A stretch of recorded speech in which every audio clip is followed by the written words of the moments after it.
Valentine's day ആവാറായല്ലേ? So നിങ്ങളൊക്കെ confused ആണോ എന്ത് ഗിഫ്റ്റ് വേണം, എന്താ ചെയ്യേണ്ടതെന്ന്? Yes, we have the right option for you. ഈ വാലന്റൈൻസ് ഡേയിൽ നിങ്ങളുടെ ലൗഡ് വൺസിന് നിങ്ങൾ ഗിഫ്റ്റ് കൊടുക്കാൻ പ്ലാൻ ചെയ്യുന്നുണ്ടോ? എന്താ കൊടുക്കേണ്ടത് നിങ്ങൾക്ക് കൺഫ്യൂഷൻ ആണോ?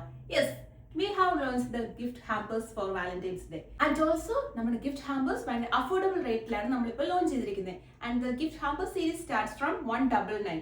199 നമ്മുടെ ഗിഫ്റ്റ് ഹാമ്പർ സ്റ്റാർട്ട് ചെയ്യുന്നത്. അത് നിങ്ങളുടെ റിക്വയർമെന്റ്സ് അനുസരിച്ച് ഏത് ബഡ്ജറ്റിൽ വേണേൽ നമുക്കത് കസ്റ്റമൈസ് ചെയ്യാൻ പറ്റും. സോ ഈ ഗിഫ്റ്റ് ഹാമ്പറിന്റെ കൂടുതൽ ഡീറ്റെയിൽസ് നിങ്ങൾക്ക് അറിയണമെന്നുണ്ടെങ്കിൽ നമ്മുടെ കമന്റ് ബോക്സിൽ ഡീറ്റെയിൽസ് കമന്റ് ചെയ്യുകയോ അല്ലെങ്കിൽ ഈ റീൽ നമുക്ക് ഷെയർ ചെയ്തിട്ട് ഡീറ്റെയിൽസ് എന്ന് പറയുകയോ ചെയ്താൽ മതി. നമ്മൾ നിങ്ങൾക്ക് ഡീറ്റെയിൽസ് എല്ലാം ഷെയർ ചെയ്യുന്നതാണ്. ഈ ഹാമ്പേഴ്സിൽ എന്തൊക്കെയാണ് ഇൻക്ലൂഡ് ചെയ്തിരിക്കുന്നത് അങ്ങനെയല്ല. സോ നിങ്ങളുടെ ബഡ്ജറ്റ് അനുസരിച്ച് നമുക്ക് നമ്മുടെ ഗിഫ്റ്റ് ഹാമ്പേഴ്സ് ഏത് റേറ്റിൽ വേണമെങ്കിലും നമുക്ക് കസ്റ്റമൈസ് ചെയ്യാൻ പറ്റും. And yes, it's super affordable, starting at 199.